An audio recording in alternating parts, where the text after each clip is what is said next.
Things that I've discovered universally challenging for digital natives and digital immigrants, aka old people like me, alike, is how to properly use the formatting tools in a word processing piece of software. And Google Docs is a word processor, really.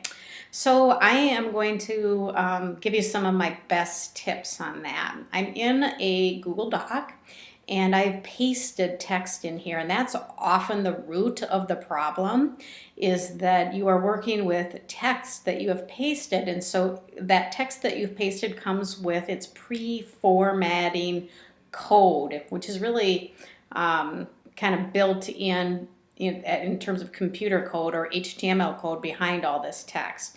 And it's hard to manipulate it if it's kind of hard-coded. So I'm going to give you some of my the things I've learned over time. Just so you know, I copied this text from a Moodle quiz. So sometimes you're copying from one source on the internet and you want to paste it somewhere else and make it look good. So here we go. Step number one, I got all kinds of extra space and it's just, this thing is terrible. One thing you can always do is you can remove the formatting altogether. I think that's a great idea because then you can format from scratch. So I'm going to put my cursor anywhere on the page and I'm going to select all the text. I do that with a Command A shortcut, but you can also go down to the edit menu and go to select all that way as well. So after I've selected the entire document, I want to get rid of any text formatting whatsoever. So I click on the format button, and one of your options is to clear your formatting. So I've done that. So now if I look at it, at least it's somewhat of a digestible document and something I could work with. We got rid of all the extra spaces and whatnot. So one of the things I see here is that I probably want to get rid of actually I'd like to get rid of all this text here because none of that is needed. One of my strategies for that you may not have heard of is called find and replace. So I'm going to demonstrate for you how you would do a find and replace. Here's one way that I could get rid of every instance where I see the word question text because I don't need it on this page. You can go up to the edit menu. You can go down to find and replace. And what I'm looking for is question text. So I want to find anywhere where there is that instance and I want to replace it with nothing actually. I just want to get rid of it.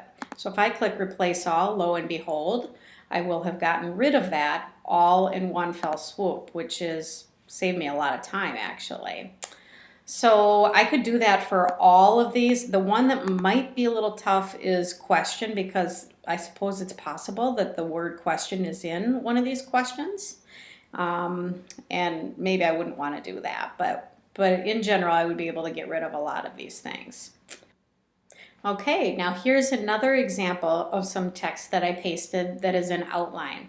However, I got a couple problems. I copied and pasted this from the web, and for one, I have in my outline here, it's all highlighted in pink just because that was the formatting on the web and I don't want that. And the second thing is, what if I wanted to add to my outline? So for example, my cursor's behind roles and arguments. If I press return, I would expect and want a C there. I don't want to type it in myself because then I'm going to have to guess on how to line it up under the thesis and the roles. And if I did some sort of a long sentence, certainly once I got to the end of my long sentence, I know that it would probably result in not lining up under the C. I could test that for sure, but it's probably not going to look good.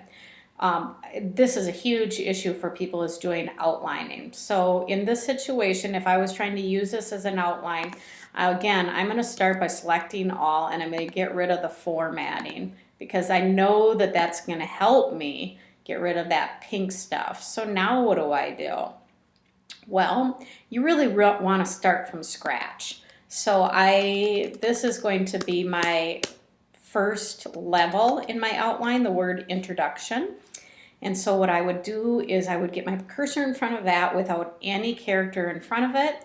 And I'm going to go under my More menu, and I am going to click to make that into a numbered list. But if I don't want the number 1, if I want to start with a Roman numeral, that's an option for my starting point here. Now, these 3 right here are my sub-bullet points.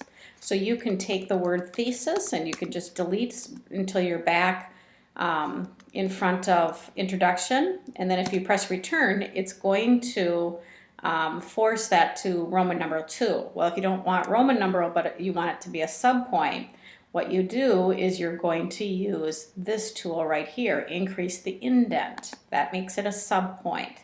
So if I want this to be letter B, I would just bring it back to the line above it and press return.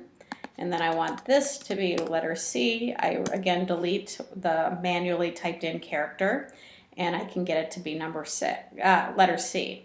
Now here's the key. This should be Roman numeral 2. So what I do is I get rid of all of this manually spaced characters, press return. If I get it to be D, but I want it to be Roman numeral 2, then what you do is you are going to decrease your indent. That means bring it back to become Roman numeral 2. If you've removed all the formatting, then this document is smart enough to know that if you decrease the indent, it's going to bring it back to the Roman numerals.